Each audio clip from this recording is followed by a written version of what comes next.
Assalamualaikum warahmatullahi wabarakatuh. Selamat pagi dan salam sejahtera untuk kita semua. Kali ini kita berjumpa lagi di kelas 8 SMP Coach Hukur. Ibu ngajarnya via online saja. Kalau bisa lihat di channel YouTube Ibu, kali ini materi yang akan dijelaskan adalah tekanan. Nah, kita lihat, masih ingat gak sih kalian tentang materi tekanan itu keterkaitannya terhadap massa jenis soalnya. Nah, massa jenis waktu kamu belajar di kelas 7 itu, kalian apa sih massa jenis? Ini contoh penerapan dari massa jenis. Contoh, ada kapal selam bisa terapung, tenggelam, dan melayang. Bagaimana bisa? Karena saat di kapal selam itu terdapat ruangan untuk memasukkan air. Jadi kalau misalkan dia tenggelam, jadi air dari lautan dia akan masuk ke dalam ruangan tersebut. Jadi massa jenisnya terisi penuh di bagian kapal selam ini. Jadi menyebabkan kapal selam ini punya berat yang lebih besar, akhirnya dia masuk ke bawah. Nah, karena dia tenggelam, berarti gaya angkutnya itu lebih kecil dibandingin berat bendanya. Kalau dia melayang, berarti massa jenis bendanya sama dengan massa jenis dari zat cair tersebut. Kalau dia terapung, berarti massa jenis bendanya lebih kecil daripada massa jenis zat cair. Nah, ini dia rumus massa jenisnya. Kalian sudah belajar di kelas 7. Nah, ada rho itu simbol dari massa jenis. Jadi bukan P bacanya tapi rho. Rho sama dengan massa per volume. Kamu cek satuannya, jadi disebut satuan pasangan. Kalau dia massanya kilogram, berarti volumenya dalam meter kubik. Tapi kalau massanya dalam gram, volumenya sentimeter kubik. Nah, itu satuannya.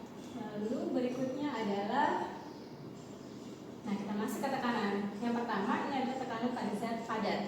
Nah, tekanan pada zat padat, contoh penerapannya kita lihat nih. Mengapa sih pada saat mendaki gunung bersalju, pendaki menggunakan sepatu yang bawahnya itu terdapat pisaunya? Fungsi buat apa? Untuk memperbesar tekanan. Jadi saat dia naik ke bukit bersalju ini, nah dia tidak tergelincir, tidak jatuh. Soalnya tekanan cukup besar mencengkram di bagian dari alas sepatunya ke pijakan mereka atau ke lantainya gitu. Jadi tekanan yang besar membuat mereka bisa bertahan untuk bisa berjalan di bukit bersalju ini. Lalu selanjutnya, nah ini tekanan pada zat padat. Kamu pernah nyoba di Pusta Iptek waktu itu kalian tadi. Jadi di kursi paku ini banyak sekali pakunya tapi dengan ketinggian yang sama. Nah saat anak ini duduk, dia nggak merasa sakit sama sekali. Soalnya tekanannya itu tersebar di luasan yang dia dudukin. Jadi luasannya besar sehingga tekanannya lebih kecil. Nah, coba satu dua pakunya ada di situ pasti sakit sekali, dan kita nggak bisa duduk. Tapi karena dia pakunya banyak dan tingginya sama, sehingga luasnya tersebar merata. Nah, ini rumus dari tekanan pada zat padat, yaitu gaya tekan atau gaya di bagian atas ini per luas bidang sentuh atau luas alas yang menyentuh dari lantai, dari benda ke lantainya atau benda ke bidang datarnya. Nah, contohnya ini luasan dia saat duduk. Nah, ada satuannya juga. Untuk tekanan satuannya Pascal atau Newton per meter pangkat 2 dengan gaya satuannya Newton, dan luas bidang sentuh satuannya meter pangkat 2. Jadi kalau nanti kamu menemukan soal, kamu cek satuannya. Kalau dia masih sentimeter, ubah dulu ke meter, baru masukkan ke rumus ini. Oke, selanjutnya. Nah, ini dia, mana sih dari kedua benda tersebut atau dua bangun tersebut yang paling besar tekanannya? Nah, tekanan itu tadi yang pertama tergantung dari luas bidang sentuh dan juga gaya yang diberikan. Kalau bendanya hanya tergeletak seperti ini, kita anggap saja benda ini punya berat atau punya berat yang homogen. Jadi maksudnya sama, semua beratnya sama. Jadi gayanya sama. Jadi hanya kita lihat bagian alasnya saja. Nah, untuk di bagian alas dari gambar pertama, berarti alasnya berbentuk persegi panjang. Jadi luasannya panjang kali lebar. Nah, punya panjang 4 cm kali 2, berarti 8 cm pangkat 2. Kalau yang satunya lagi sama seperti itu. Kita lihat bagian alas atau bagian bawahnya punya luasan 2 dikali 2, berarti 4 cm pangkat 2. Nah, kalau diminta mana sih yang paling besar tekanannya? Paling besar tekanan berarti luasnya yang paling kecil. Nah, luas paling kecil berarti punya tekanan yang paling besar. Ingat saja, kayak misalkan kamu iseng-iseng nih pakai pulpen. Terus pulpennya kamu letakkan seperti ini pada tangan. Ujung pulpennya, kok sakit ya? Karena luas di bagian bawah yang menyentuh tangan kalian lebih kecil dibandingkan bagian belakang pulpennya. gitu. Jadi kalau semakin kecil luas bidang sentuh maka tekanannya paling besar. Terus selanjutnya, nah ini tadi sudah dijelaskan, jadi gambar 2 jawabannya. Lalu selanjutnya, nah kita lihat yang ini. Hapus dulu. Nah kali ini tekanan terkecil dan terbesar berturut-turut. Tekanan terkecil gambar A, kita lihat gambar A. Gambar A punya luasan yang paling besar. Luasannya kita lihat bagian bawah, luas bidang tekan, bukan luas permukaan ya, tapi luas bidang tekannya itu yang menyentuh bagian bawahnya saja. Ini juga bagian bawah, ini bagian bawahnya. Berarti tekanan terkecil ada di bagian yang A karena alasnya paling besar. Terus tekanan terbesar gambar B karena luasannya paling kecil. Gitu. Selanjutnya,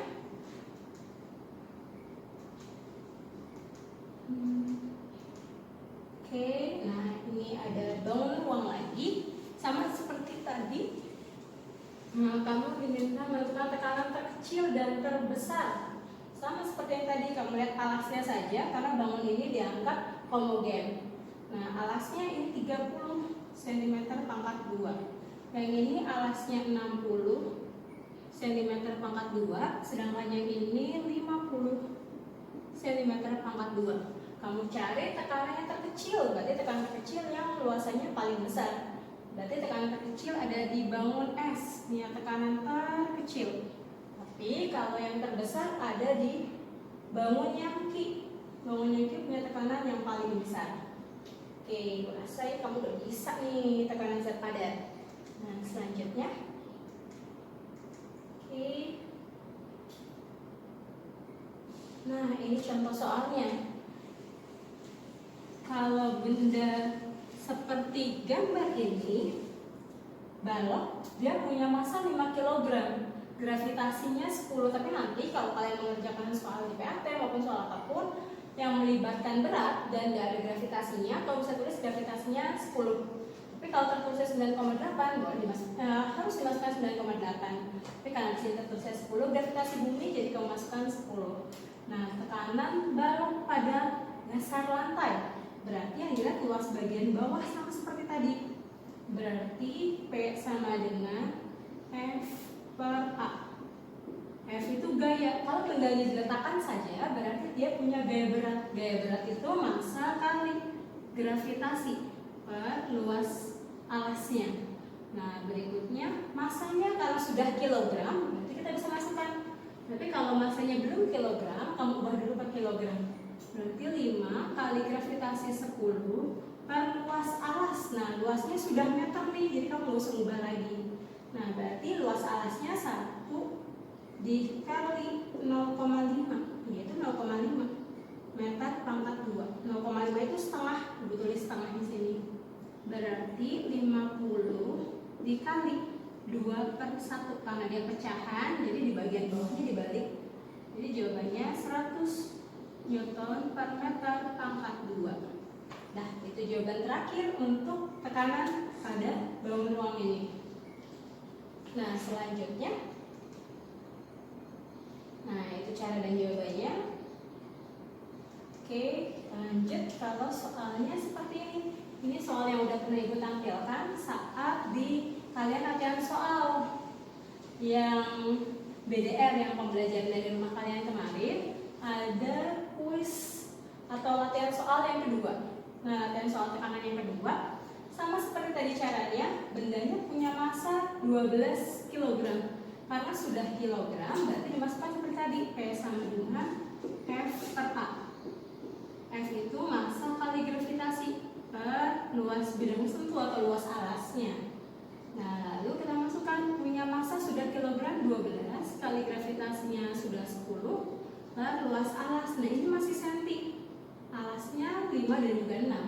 Nah, berarti ini ubah dulu ke meter. Dari senti ke meter naik 2, berarti kita bagi 100. 6 dibagi 100 dikali 5 dibagi 100. Berarti sama dengan 120 dibagi 30 kali 10.000. Sama seperti soal sebelumnya, kalau kamu ketemu pecahan di bagian bawah seperti ini, jangan lupa dibalik.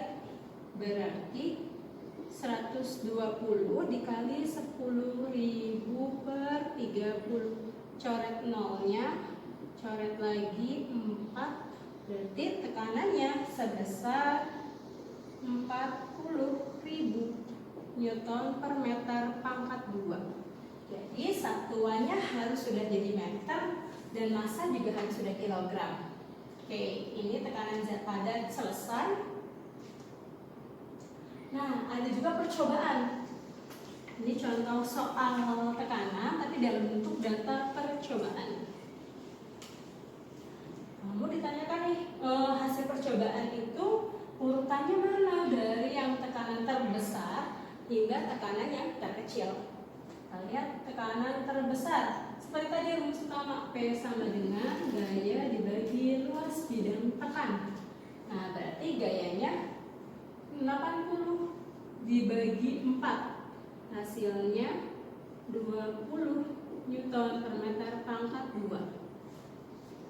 Gaya per luas bidang tekan 35 dibagi 7 berarti 5 Newton per meter pangkat 2. Lalu 20 dibagi 5 berarti 4 Newton per meter pangkat 2. Lalu 45 dibagi 5 9 Newton per meter pangkat 2. Yang dicari tekanan terkecil hingga terbesar. Tekanan terkecil ya berarti yang bagian ketiga. Ini tekanan yang terkecil. Berarti 3 sudah benar. Lalu berikutnya tekanan yang kedua, 2 sudah benar. Lalu yang keempat, 4, baru kemudian yang terbesar adalah yang pertama. Ini tekanan terbesar, berarti jawabannya ini. Oke, itu tekanan zat padat. Nah, kita lanjut. Nah, masuk ke tekanan zat cair. Nah, tekanan zat cair itu penerapannya banyak sekali dalam kehidupan sehari-hari. Salah satunya seseorang yang sedang menyelam. Jadi kalau kamu menyelam tanpa kamu pakai alat bantu seperti ini, alat pernafasan, oksigen dan sebagainya, kamu menyelam langsung nih tanpa alat bantu, sehingga kamu akan terasa sakit. Kenapa bisa seperti itu? Karena kamu mendapat tekanan yang cukup besar. Karena semakin masuk ke dalam atau semakin jauh dari permukaan zat cair tersebut, maka tekanannya makin besar. Tekanan makin besar, ya udah kamu terhimpit dari atas, bawah, kanan, kiri. Nah, itu yang menyebabkan telinga kamu sakit.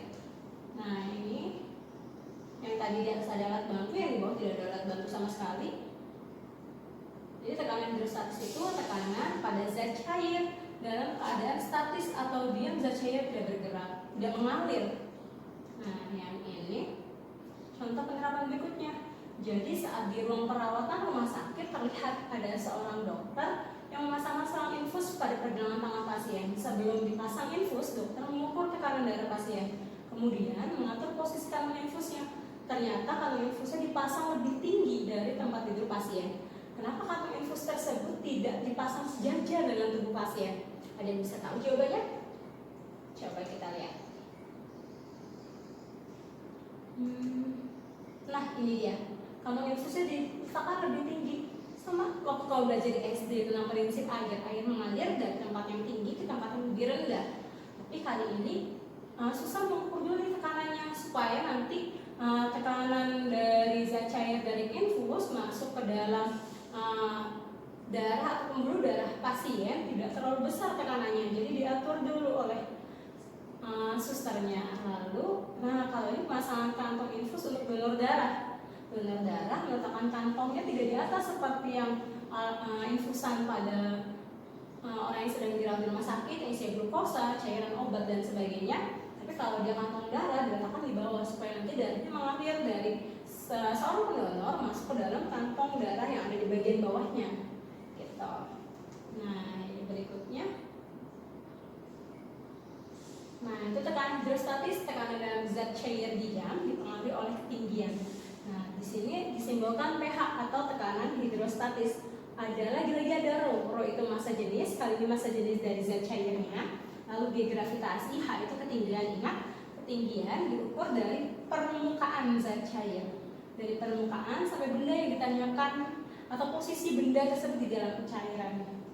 Satuannya kalian lihat lagi. Jadi kalau satuan tekanan hidrostatis 1 Newton per meter pangkat 2 sama dengan Pascal. Jadi kita pakai satuan Pascal untuk tekanan hidrostatik atau tekanan zat cair. Massa jenisnya kilogram per meter kubik, berarti otomatis kedalaman dalam satuan meter. Jadi kamu cek nanti di soal, kalau misalkan ada di sini massa jenisnya kilogram per meter kubik, ada meternya di sini, berarti kedalaman juga harus dalam satuan meter. Tapi kalau massa jenis zat cairnya dalam satuan gram per sentimeter kubik, berarti kedalamannya dalam sentimeter. Itu ya. Jadi harus lebih hati-hati lagi terhadap satuan. Nah, selanjutnya. Nah, ini contoh penerapannya. Penerapannya pada ikan di dalam wadah berisi zat cair. Jadi tentukan tekanan hidrostatis yang dalam ikan pada titik Q tersebut. Nah, massa jadi zat cairnya sudah tahu, berarti tinggal dimasukkan semuanya. Rho-nya 1000, rho zat cair, massa jenisnya 1000, gravitasi 10. Kalau tadi Ibu udah sampaikan, kalau gravitasi tidak ditulis nilainya 10. Lalu H itu kedalaman diukur dari permukaan sampai ke benda. Nah, dari permukaan sampai ke benda di posisi Q, berarti 80 cm. Nah, kamu cek tadi satuan. Kalau di sini ada kilogram per meter kubik, berarti otomatis satuan kedalamannya adalah meter.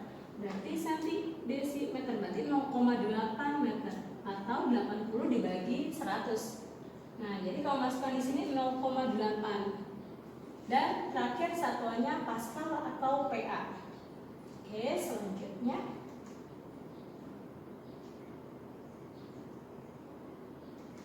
Nah, ini Basarnas masih kebingungan untuk mengangkat KM Sinar Bangun dari dasar Danau Toba. Jadi dulu pernah ada kapal motor masuk ke dalam Danau Toba, dia tenggelam. Nah, kita untuk mencari tahu berapa sih tekanan hidrostatis di kedalaman Danau Toba tersebut. Sama seperti tadi tekanan hidrostatis, rumusnya rho kali gravitasi kali kedalaman. Nah, yang pertama rho-nya itu zat cairnya 1000 kg per meter kubik, berarti 1000 kali gravitasi, kedalamannya adalah 450 meter. Dia sudah meter, sudah sesuai dengan ini, jadi nggak perlu diubah lagi. Jadi 450 meter sama dengan berarti 45. Kita cek nolnya 45. 1, 2, 3, 4, 5. Nah, berarti ini kedalamannya dalam satuan meter. Berarti ini sudah satuan Pascal. Oh, tekanannya sangat besar karena kedalaman Danau Toba itu cukup besar juga, 450 meter. Jadi jawabannya tekanan hidrostatisnya sebesar 4.500.000 Pascal. Kalau kamu mau jadiin kilo Pascal juga boleh. Kilo berarti hilangin nolnya 3 di belakang. Berarti di 4.500 kilo Pascal. Gitu. Tapi kalau dimintanya dalam satuan Pascal, berarti kamu selesai di 4.500.000 Pascal. Lalu selanjutnya, oke, yang ini tekanan hidrostatis pada ikan lagi kita lihat. Tapi posisi kedalamannya itu yang perlu jadi perhatian sama kalian.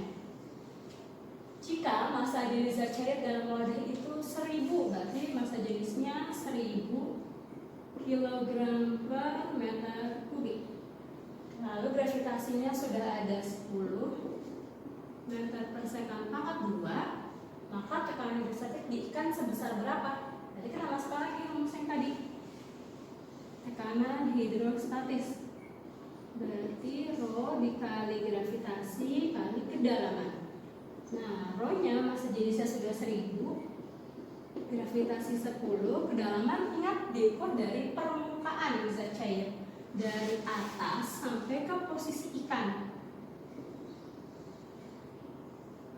Nah, kalau total semua dari atas sampai ke dasar itu 80, lalu dari dasar sampai ke ikan 20, berarti kedalamannya kamu tinggal kurangi. 80 dikurangi 20, berarti posisi kedalamannya ada di 60 cm. Nah, 60 cm jangan lupa dijadikan meter, yaitu 0,6. Berarti coret 1 0, jawabannya 6000 Pascal. Gitu. Nah, ini selesai. Itu jawabannya yang posisi A. Selanjutnya, nah ini hukum Archimedes. Lihat dulu. Archimedes pernah melakukan percobaan sederhana, yaitu saat diminta untuk membuktikan mana nih mahkota yang benar-benar terbuat dari emas, mana yang bukan. Jadi dia meriksa satu persatu, benar nggak sih ini emas. Melakukan percobaan, dicelupkan mahkota tersebut sama seperti yang ada di kapal selam ini. Jadi dia membuktikan ternyata suatu benda yang dicelupkan sebagian atau seluruhnya ke dalam zat cair akan mendapatkan dari apung yang besarnya sama dengan berat zat cair yang dipindahkan oleh benda tersebut. Jadi kapal selam ini ada di posisi terapung, tadi saat ini posisi tenggelam. Kita lihat dia melayang lalu terapung. Yang dilihat adalah massa jenis bendanya. Jadi saat air masuk ke dalam ruangan di dalam kapal selam ini, membuat massa jenis benda itu menjadi lebih besar, maka dia tenggelam seperti yang dijelaskan di awal tadi. Kalau dia terapung, berarti dia mengeluarkan isi air yang ada di ruangan tersebut sehingga digantikan dengan udara, sehingga membuat massa jenis bendanya lebih kecil dari massa jenis zat cair, sehingga kapal selam ini dapat di posisi terapung. Kalau dia melayang, berarti jumlahnya seimbang nih cairan sama udaranya di dalam ruangan tersebut, sehingga massa jenis benda sama dengan massa jenis dari zat cair. Nah, ini contoh alat-alat yang menggunakan prinsip kerja hukum Archimedes, yaitu ada posisi terapung, ada di kapal yang di atas, lalu ini. Nah, ini contohnya bisa rakit juga bisa seperti itu. Nah, lalu yang ini kapal selam tadi sudah, dan ini balon udara. Tapi kali ini kalau di balon udara yang dianggap sebagai fluida tidak hanya zat cair, tapi ada juga zat gas. Jadi gas itu sebagai fluidanya. Fluida itu kan zat yang bisa mengalir. Nah, fluidanya itu berupa gas dan balon udara ini melayang-layang. Nah, berarti dia bisa termasuk contoh penerapan dari hukum Archimedes. Lalu selanjutnya kita lihat lagi. Oke, ini tadi sudah dilihat dari massa jenisnya, posisi terapung, melayang, dan juga tenggelam. Lalu selanjutnya, nah ini contoh soal sederhananya dari hukum Archimedes, yaitu kalau sebuah benda ketika di udara dia punya berat 500 Newton, tapi tentukan gaya ke atas yang bekerja pada benda di dalam air jika berat benda dalam air 400 Newton. Kenapa berat bendanya bisa berkurang? Karena dibantu oleh gaya Archimedes. Gaya Archimedes disebut juga gaya apung. Jadi gaya apung itu berat benda di udara dikurangi sama berat benda saat berada di dalam air, sehingga gaya apungnya sebesar 100 Newton. Oke, selanjutnya.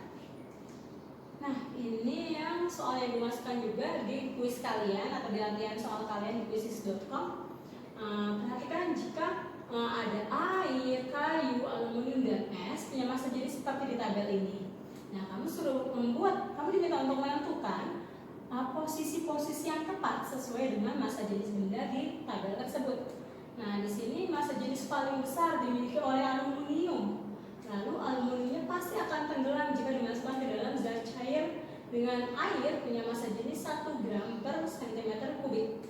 Nah, berarti aluminium berada di paling bawah. Dari semua option ini, aluminium yang berada di paling bawah yaitu yang ini, yang bagian B atau bagian yang kedua. Gitu. Jadi apa yang pertama, bendanya apa, lalu zat cairnya apa. Jadi kalau dia contohnya kayu itu massa jenisnya hanya 0,8. Kita bandingkan dengan air yang 1, otomatis kayu posisinya akan terapung. Kayu ada di bagian atas, lalu es, kita lihat es itu 0,92, berarti hampir dia sama dengan air, posisinya akan melayang. Makanya es di bagian sedikit tapi belum sampai melayang sekali, ada permukaannya sedikit keluar atau timbul di permukaan seperti gambar di nomor 2. Oke, selanjutnya. Nah, kita lihat ini prediksi. Jadi diminta berdasarkan gambar tersebut atau gambar ini, prediksi massa jenis benda, massa jenis cair dulu, massa jenis cair, benda P, Q, R, dan S secara berturut-turut. Itu yang mana ya prediksi yang paling tepat? Nah, kita lihat dari yang option pertama dulu. Massa jenis zat cairnya 1000. Oke, kita tandain ini sebagai cairan. cairannya 1000, lalu di sini ada R. R itu berarti di posisi tengah, berarti otomatis massa jenis R itu sama dengan massa jenis dari cairan. Kalau cairannya 1000, berarti R-nya otomatis 1000 juga. Nah, R yang 1000, R berarti posisi yang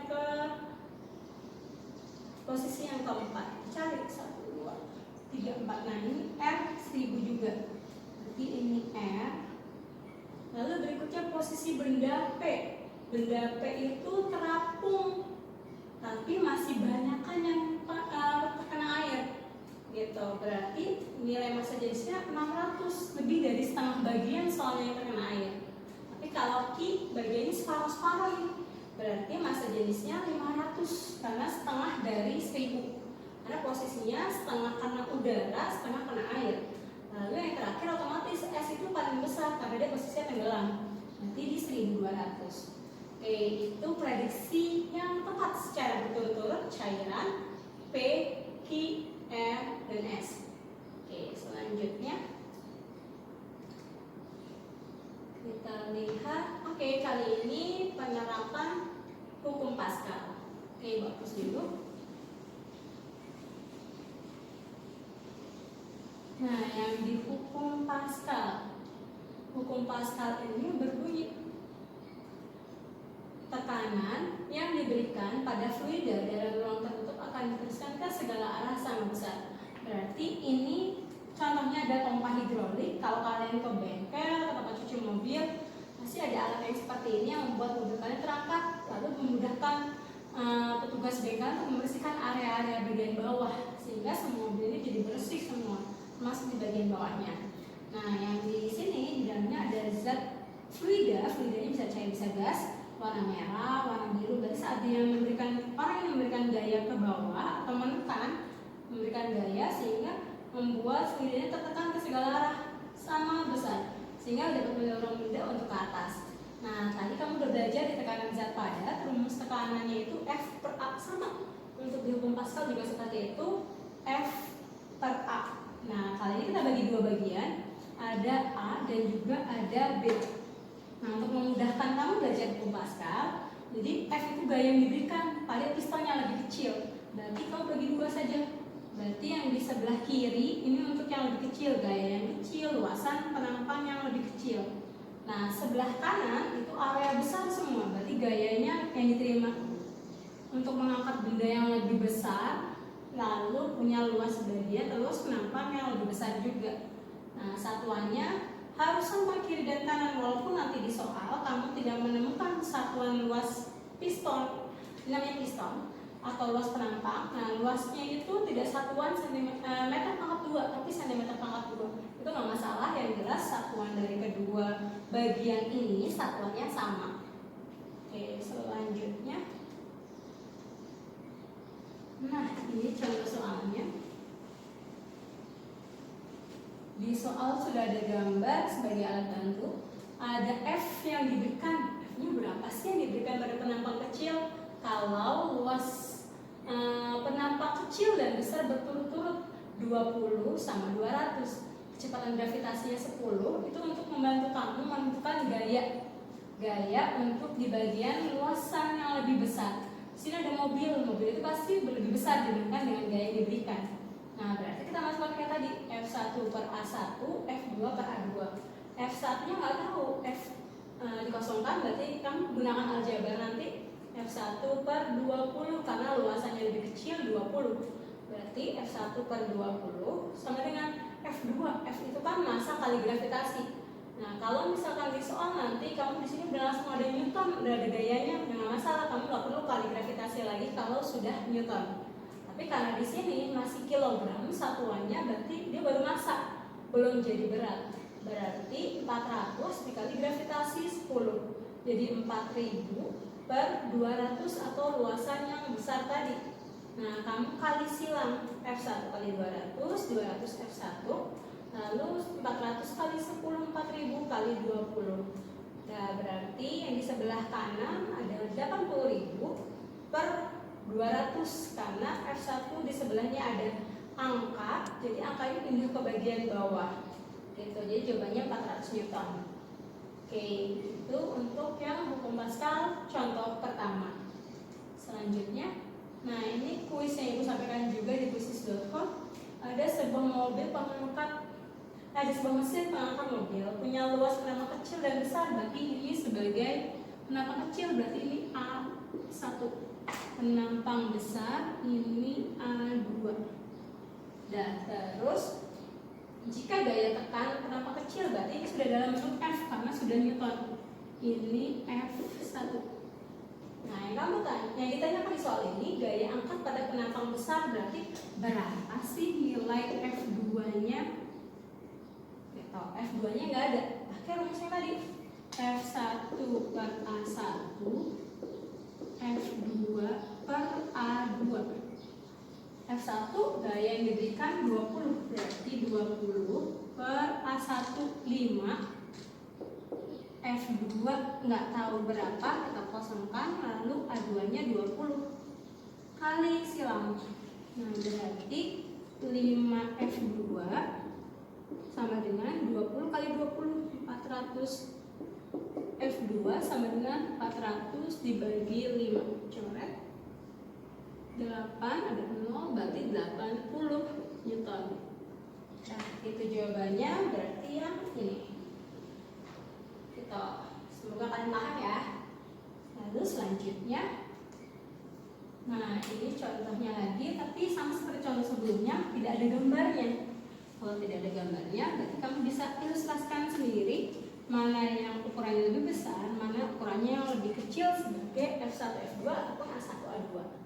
Oke, sebuah dongkrak hidrolik punya luas penampang masing-masing 0,04 meter pangkat 2 dan 0,10 meter pangkat 2. Jika daya yang diberikan adalah 5 Newton, maka daya yang dihasilkan sebesar berapa? Nah, dari pertanyaannya langsung jabarkan luas penampang masing-masing 0,04 dengan 0,1. Anggap aja 0 di belakang angka 1 ini tidak terpakai. Berarti yang paling kecil adalah 0,04. Ini sebagai A1, ini sebagai A2. Lalu jika gaya yang diberikan, berarti ini gayanya 5 Newton diberikan, berarti ini F1. Nah, kita masukkan rumus yang tadi lagi, rumus hukum Pascal. F1 per A1, F2 per A2. Nah, F1-nya 5 Newton yang diberikan. Luasannya punya satuan yang sudah sama, jadi nggak perlu diubah kembali. A1-nya 0,04, Ibu bikin jadi 0,04 juga di sini. Lalu F2-nya nggak tahu berapa. A2-nya sebesar 0,1. Nah, jadi kali silang 0,04 F2 sama dengan 0,1 kali 5, berarti 0,5. Jadi F2 sama dengan 0,5 dibagi 0,04. Biar komanya hilang, atas bawah kita cek nih. Ada 2 angka belakang koma yang paling banyak, kalau atas cuma 1. Berarti kali 100 masing-masing atas sama bawah biar komanya hilang. Kali 100 berarti ini 1, 2 jadi 50. Bawah 1, 2, mundurnya ke kanan ya kalau dikali. Berarti 4 bagi 2, sisa 2 bagi 2, 25, berarti sisanya tinggal 12,5 Newton. Nah, itu jawabannya, berarti yang A. Nah, terus selanjutnya, nah soal yang seperti ini kita lihat. Pokoknya ada gambar pompa hidrolik seperti ini, luasan kecil, luasan besar, gaya yang diberikan, gaya yang dihasilkan. Itu merupakan penerapan dari hukum Pascal. Berarti kalau pakai rumus Pascal. Nah, kali ini yang berbeda dengan sebelumnya, yaitu satuan dari luas penampang kecil dan besarnya, yaitu cm pangkat 2. Tapi yang satunya cm pangkat 2, berarti sudah sama. Tidak perlu kamu ubah ke meter pangkat 2 lagi. Yang jelas satuan kiri dan kanan itu harus sama. Nah, kita masukkan kita lagi. F1 per A1, F2 per A2. Oke. Nah, kita masukkan F1 gaya pada, gaya Newton, berarti 20. A1 luasan kecil 10 sama 200, kecilan 10, berarti kita masukkan 10. F2 yang dihasilkan nggak tahu berapa, A2 luasan yang besar 200. Nah, kali silang 10 F2 20 kali 200 berarti 4000. Jadi F2 sama dengan 4000 dibagi 10, coret-coret 400 Newton. Oke, selesai. Berarti jawabannya